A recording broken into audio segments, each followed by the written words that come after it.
and welcome to our channel Literary Gram. Today we are going to discuss block number 4, New Criticism in MEG 5.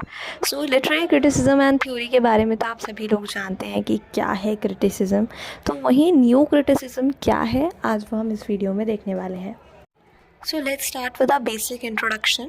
New criticism 1920s और 30s में emerge होना start हुआ था, evolve हुआ था इन result of formalism. Formalism क्या है? Formalism भी एक लिटरेरी क्रिटिसिज्म का पार्ट है जो कि सपोर्ट करता है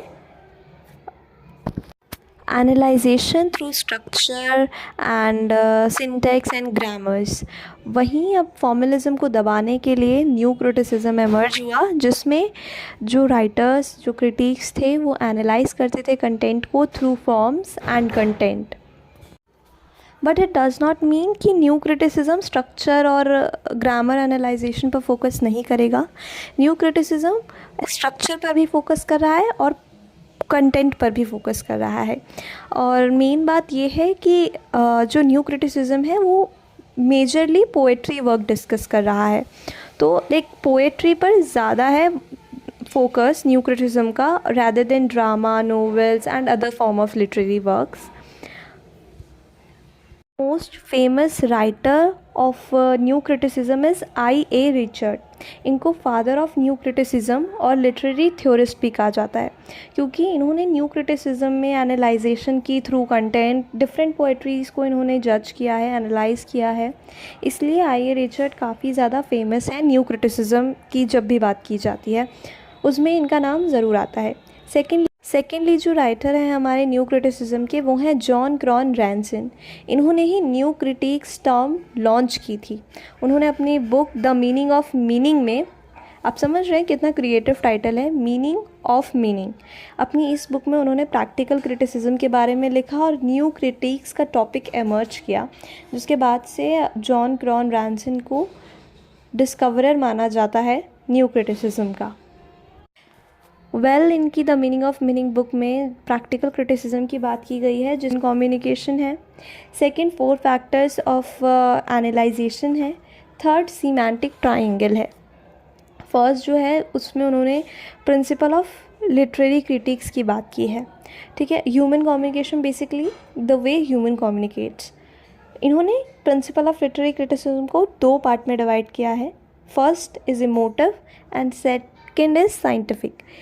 इमोटिव की बात की जाए तो इसमें बेसिकली पोएट्री आती है, जिसमें राइटर्स इमेजिनेटिव हो जाते हैं और अपनी इमेजिनेशन के थ्रू डिफरेंट पोएम्स लिखते हैं और अपनी इमेजिनेशन को प्रेजेंट करते हैं अपने वर्क में. और सेकेंडली जब साइंटिफिक लिटरेरी क्रिटिसिज्म की बात हो रही है तो इस कंटेक्स्ट में जो राइटर है या फिर जो भी साइंटिस्ट है वो फैक्चुअल बातें करते हैं. इसके अंदर फिक्शन का कोई प्लेस नहीं है, इमेजिनेशन का कोई प्लेस नहीं है.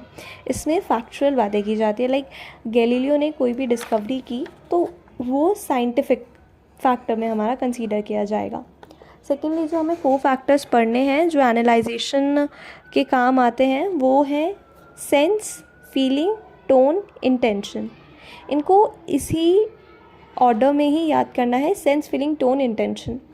बेसिकली ये I.A. रिचर्ड ने C.K. ऑडगिन के साथ मिलकर अपनी बुक में ये वाले फैक्टर्स पब्लिश किए, जिसमें सेंस, फीलिंग, टोन और इंटेंशन के बारे में बात की गई है. Sense is what writer wants to say. Feeling जो राइटर फील करके लिख रहा है for his poetry. Tone, poetry की टोन कैसी है, स्ट्रक्चर कैसा है. And intention is what they wanted to convey to reader. जो थर्ड हमारा टॉपिक है वो है semantic triangle.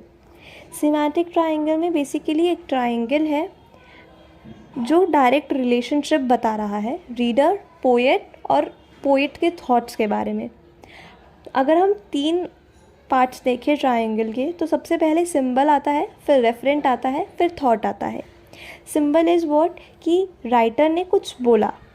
For instance writer ने रोज़ के बारे में बोलना चाहा तो वहीं रेफरेंट में आपको रोज़ की इमेज आएगी और फिर थॉट में आपको रोज़ की पिक्चराइजेशन होगा कि वो रेड कलर का है, वो जनरली लव को इंडिकेट करता है, वो ब्यूटीफुल है, ब्यूटीफाई करेगा किसी भी चीज़ को, ऐसी चीज़ें आएंगी. तो ये है हमारा सीमेंटिक ट्रायंगल जो कि हमारा आई ए रिचर्ड ने CK ऑडगिन के साथ अपनी बुक में पब्लिश किया। तो यही है new criticism all about. So thank you for watching.